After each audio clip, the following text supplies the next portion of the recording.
in 1989, Carol Hondrich and Fran Hathaway decided they wanted to have a retreat.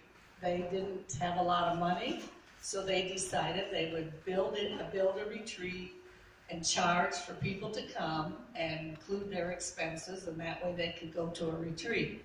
Well, also at that same time, the Maple Leaf Quilters, which is the quilt group that most of us at that table belong to, sponsored the Gathering of Quilters, which is a group of quilters in northern Indiana, lower Michigan. I think there's some quilt groups come from the western end of Ohio. But it usually happens in March on National Quilting Day. And so we were in charge. It was at Central High School in Elkhart, where I was the school nurse for about 20 years. And we made a lot of money, around $3,000.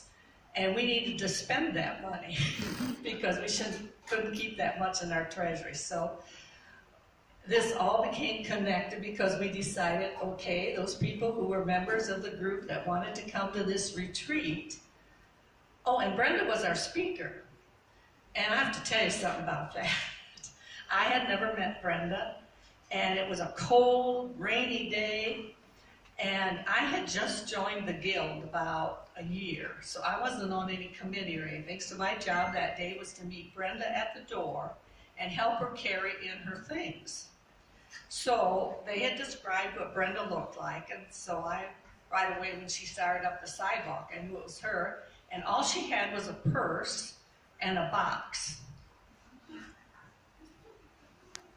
I thought, well, this lady's coming to speak to 600 women, and she's only got this little box. And I thought, maybe I have to go to the car and get all the rest of her stuff. So when she got to the door, I said, I'm Elaine Fry, and I'm to show you where you're going to be speaking.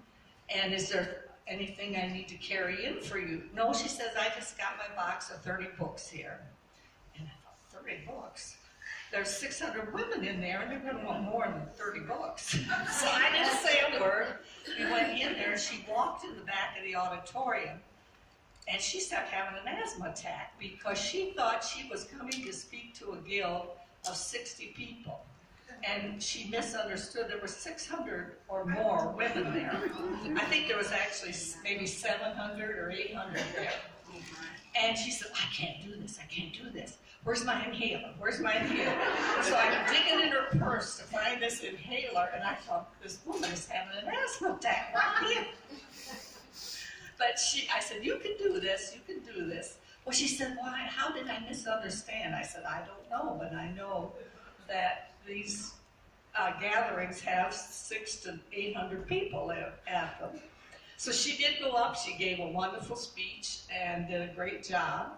So we decided that at this retreat in April of 1998, we would have her come and teach some of the blocks to the people, or I should say Carol and Fran did.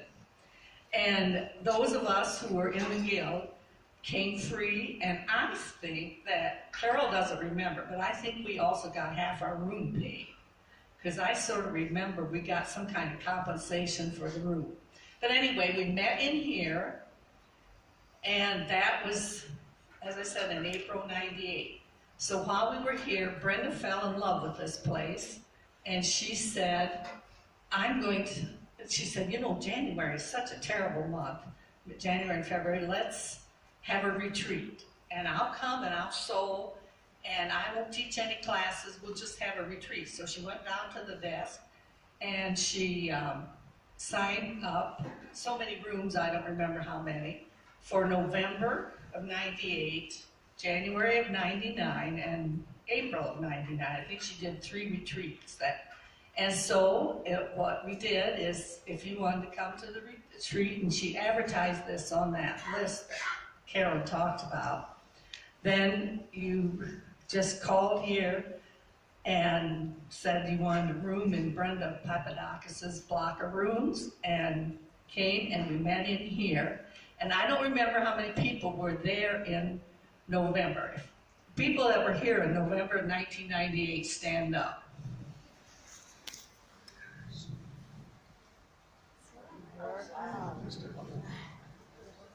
Okay, and I was here. In fact, I'm the only person that's been to every retreat.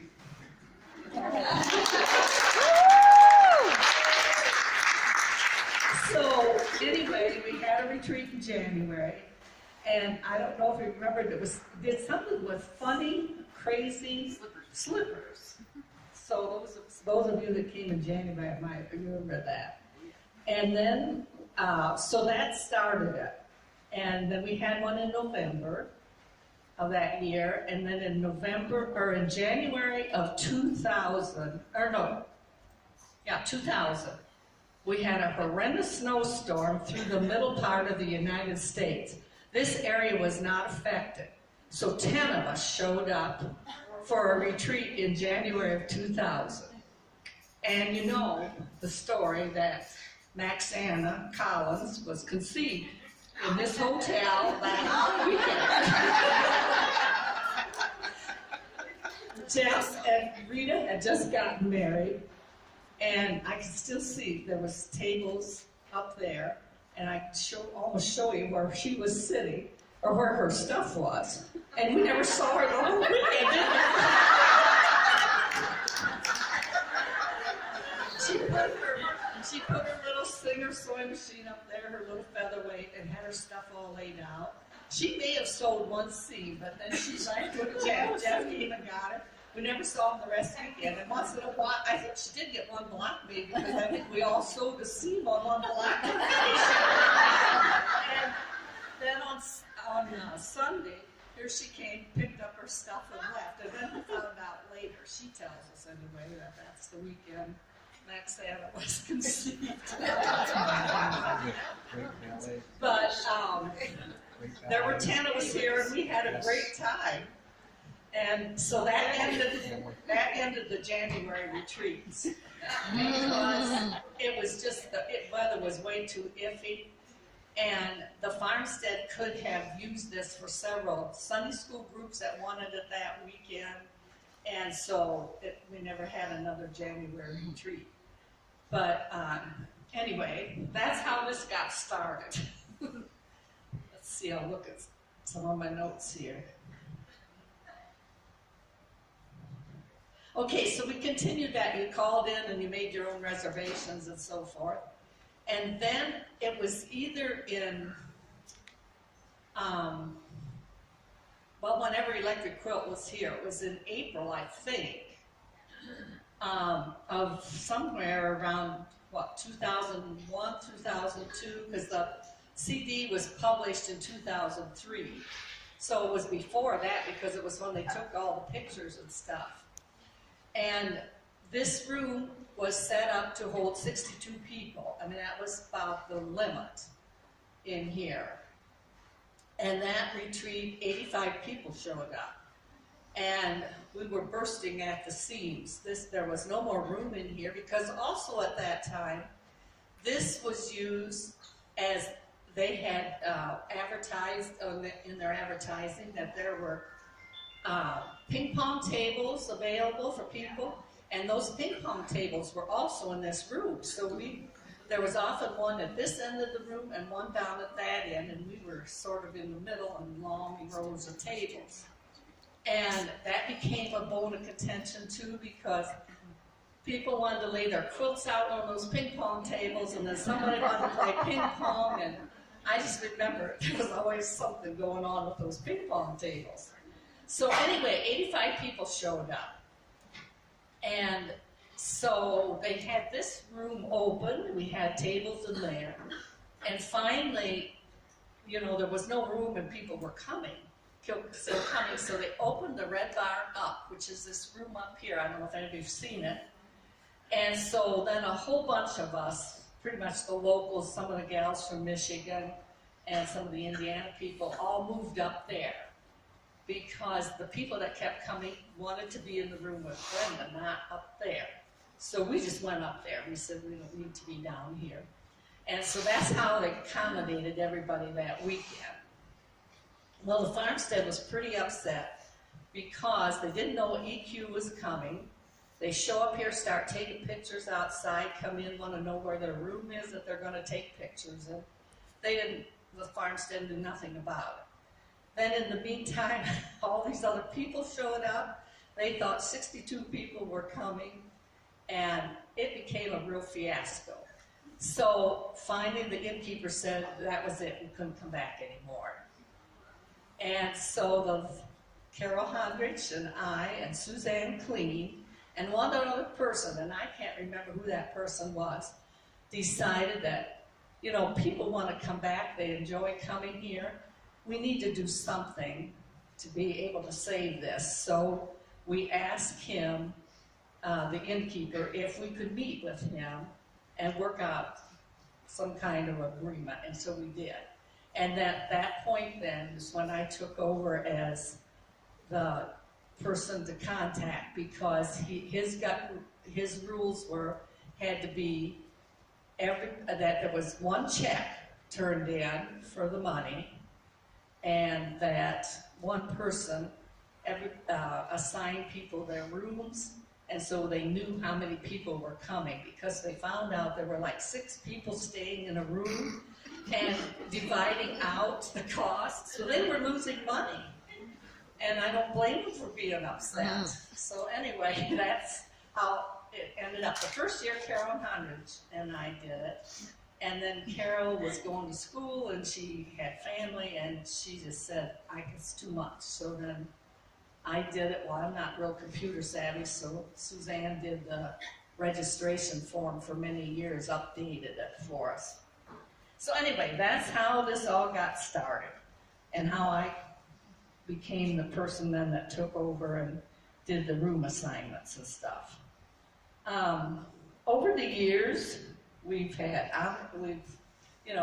Amish meals, we've added massages with quilt appraisals, we've had some special speakers, and I think Karen mentioned some of them. I know Rosemary talked one time for us and showed quilts, and Diane Rudschneck, who hasn't been coming the last few years, she gave a program one time. We had Etta Sitar, we've had Anita Shackelford, Carol Schultz, who's a professional quilt appraiser, and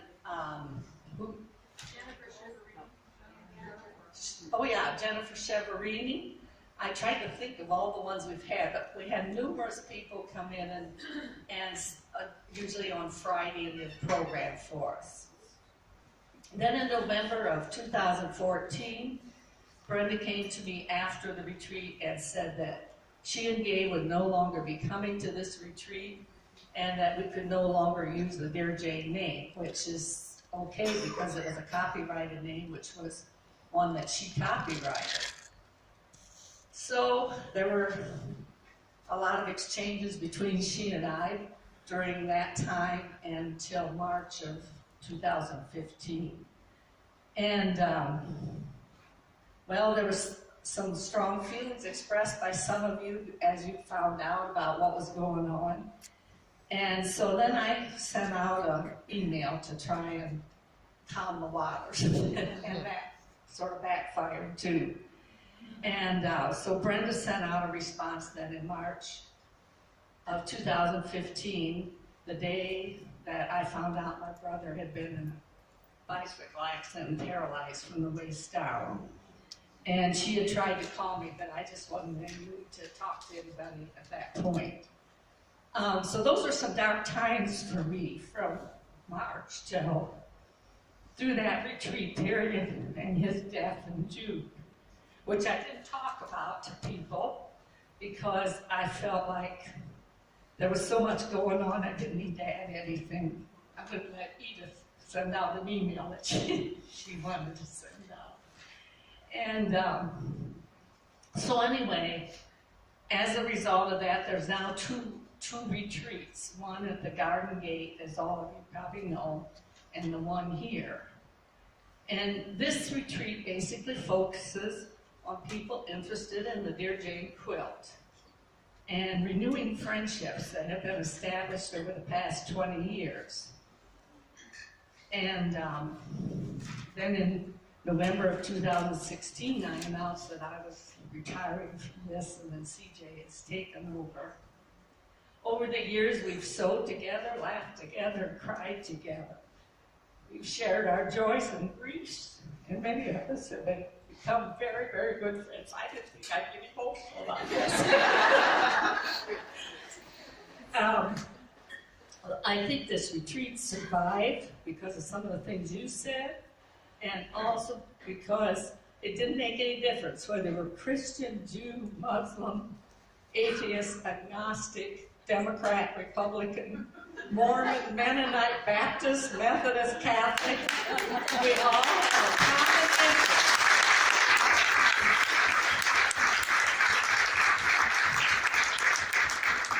We all have a common interest, and that is quilting, especially focusing on the Jane Stickle quilt.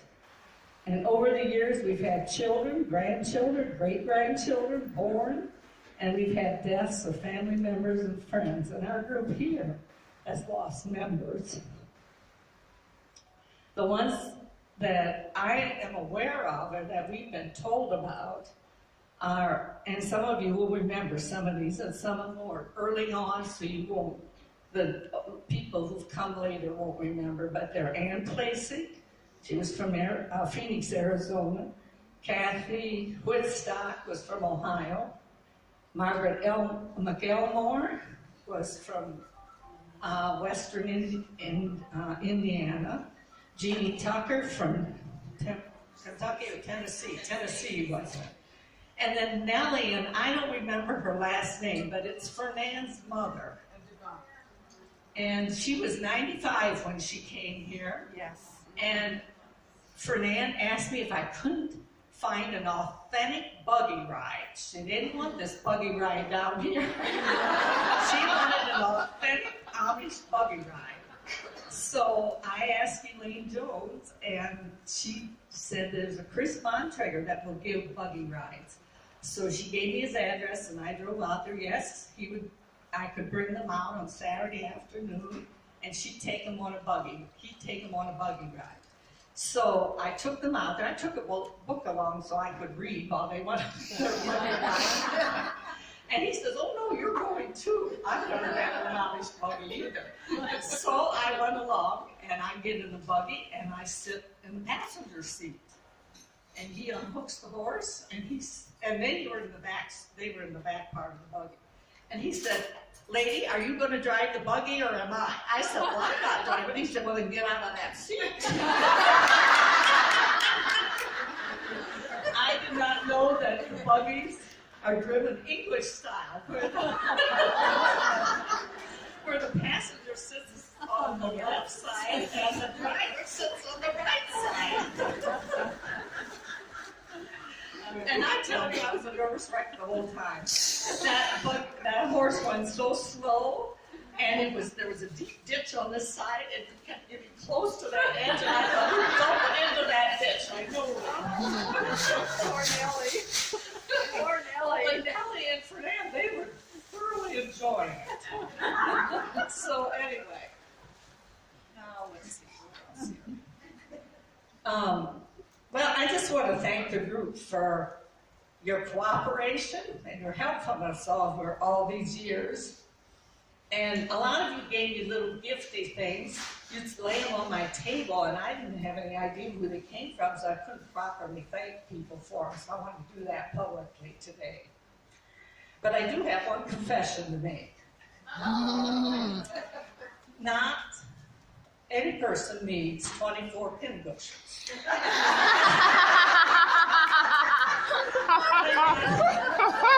I received 24 pin cushions from this group over the years, and I knew they were accumulating in my sewing room. So finally, I thought, count how many pin cushions I have, and I had 24.